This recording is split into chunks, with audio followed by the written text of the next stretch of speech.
जब हमारा देश गुलाम था जी।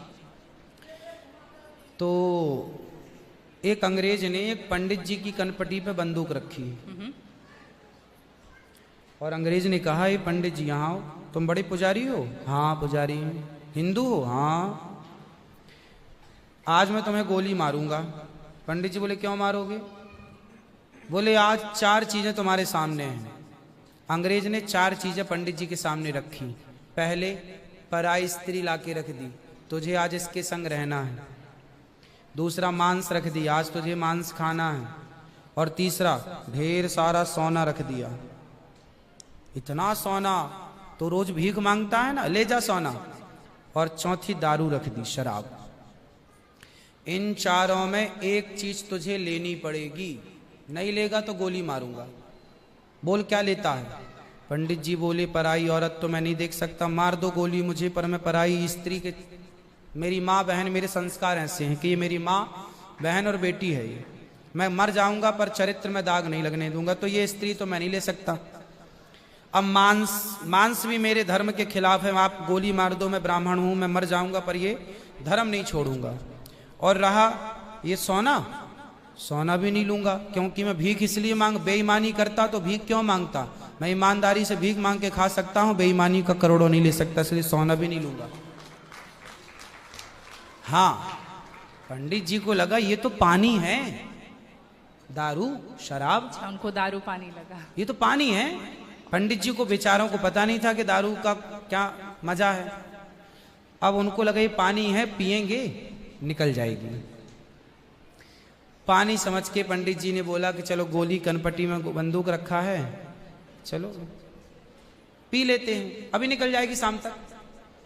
पंडित जी ने दारू पी, और जब दारू पी ली तो दारू जब पी तो नशा चढ़ा। और जब नशा शराब का जब नशा चढ़ता है तो इंसान नहीं रह जाता। जैसे स्त्रियों को, जिसको ऑपरेशन होता है ना, जी। तो रीढ़ की हड्डी में डॉक्टर एक इंजेक्शन लगाते हैं स्पाइनल में, जिससे शून्य हो जाती है। वो अंग क्या हो जाता है? कोई भी ऑपरेशन में डॉक्टर आपको शून्य कर देता है। उसी तरह शराब आपके मस्तिष्क को, आपके सोचने विचारने की क्षमता को शून्य कर देती है, माइंड को शून्य कर देती है। आप ये निर्णय नहीं ले पाते कि क्या सही है और क्या गलत है। अब पंडित जी जब नशे में झूमने लगे तो वो उस स्त्री को छेड़ने लग गए, ए यहाँ जा, नशे में। तो यही तो प्रश्न था मेरा गुरुजी कि वो नशे में ऐसा कर रहे हैं तो गलत है। अगर जो बोलते हैं हम जेंटलमैन पैक पीते हैं, हम 2 पैक पीते हैं या 3 अच्छा ये बताओ, नशे में करने लगे तो गए, वो नशा आया कहाँ से? शराब जहां से आया वही तो गलत है। नहीं तो गुरुजी, सारे फसाद की जड़ तो वही है। गुरुजी जब ज्यादा पी ले रहे हैं तो ऐसा हो रहा है, जो कम पी रहे हैं और ये कह रहे हैं कि कम पीने से ऐसा नहीं होता, आप ज्यादा हमारे यहाँ 5 महापाप गिनाए हैं शास्त्रों ने जी। 5 महापाप, उनमें से एक शराब है। शराब है, हाँ। शराब को महापाप इसलिए कहा गया है, ये बुद्धि भ्रष्ट, शराब पीने वाली की बुद्धि सात्विक नहीं हो सकती। आप शराब पीजिए, आप शराब पीने वाला व्यक्ति आध्यात्मिक नहीं हो सकता। जो ईश्वर से कनेक्टिविटी है, जो हम आध्यात्म जगत की बात करते हैं, देखो आप शराब पीने के शराब लोग क्यों पीते हैं? शराब कौन पीता है? समाज में 2 किस्म के लोग होते हैं। एक वो होते हैं, जैसे मैं सात्विक हूं, आप सात्विक हैं, आप चाहते हैं कि मैं भजन करूं भगवान का, ज्यादा हाय हाय नहीं, शांत खुश भगवान के चिंतन में। एक तो इस प्रकार का आदमी है भगवत चिंतन में, वो ज्यादा खाता भी नहीं। एक आदमी कैसा है जो विषय भोगी है। शराब शरीर को गर्म करती है, शराब शरीर को गर्मी पहुंचाती है। और जो व्यक्ति भोगी होता है, जिसे भोगों को भोगना है, वो लोग शराब का उपयोग करते हैं अपने भोगों की क्षमता को बढ़ाने के लिए। अब जिसे भोगना है वो तो अपनी क्षमता भोगों की बढ़ाए और शराब पिए, परंतु जिसे भगवत प्राप्ति करना हो, ईश्वर से नेह करना हो, मन लगाना हो, संत लोग एक टाइम भोजन करते हैं, 2 टाइम नहीं खाते। बोले शरीर को केवल जिंदा रखना है, ज्यादा खिलाएंगे तो शरीर ये फिर हानिकारक है। मन भटकेगा। इसलिए यदि आपके अंदर ईश्वर की प्राप्ति की साधना है तो आपका आहार विहार शुद्ध अपने आप हो जाएगा। और मन में यदि कामना है तो फिर लोग तो चरस भी पीते हैं, अफीम भी लेते हैं। ये सब चरस अफीम क्या करती हैं? शरीर को उत्तेजित करती हैं।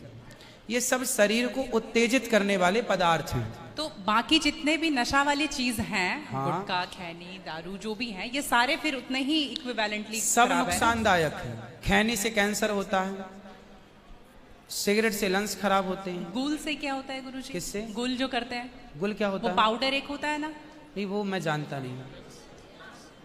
चरस अफीम क्या कहते हैं? क्या है बेटा? ड्रग्स? नहीं नहीं, वो ड्रग्स नहीं होता, डब्बे में आता है गुल। नहीं, वो गांव के लोग को मैंने देखा करते हुए।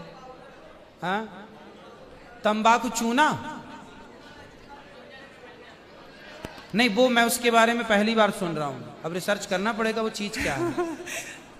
मतलब कुछ भी नशीला पदार्थ देखो गलत गलत है। सब गलत है। सब गलत। शराब कौन सी सही है? सिगरेट कोई पिए तो कौन सा समझदार है? आप खैनी खाएं, गुटखा खाएं, अब कौन सही? इसे कौन कहे? मूर्ख ही सही कहेगा, खाने वाला ही सही कह सकता है। तो मतलब सब इक्वली उतने ही पाप है। पाप पुण्य अलग विषय हो गया। नहीं गुरुजी, आप कहते हैं कि दारू शराब भी- को पाप माना गया है, बाकी ये चीजों सारी में- चीज पाप के अंतर्गत है। अब सेहत खराब हो ही जाएगी। शराब के नशे को पाप माना गया है, बाकी चीजें गलत हैं। ठीक है। महापाप में शराब को लिया गया है, बाकी चीजों को गलत। सही कैसे हो सकती है खैनी और सिगरेट और बाकी चीजें? महापाप में शराब को गिना। देखो, एक होता है महापाप, एक होता है पाप। जी। महापाप 5 प्रकार के हैं, पाप अनेक प्रकार के हैं। तो पाप है, गलत है, ये सब चीजें गलत हैं। शराब महापाप है। आगे ठीक है गुरुजी, मेरा लास्ट प्रश्न आपके माध्यम से ये बुलवाना है। बहुत सारे लोग खच्चर पर जाते हैं केदारनाथ, और वैष्णो देवी भी जाते हैं खच्चर पे।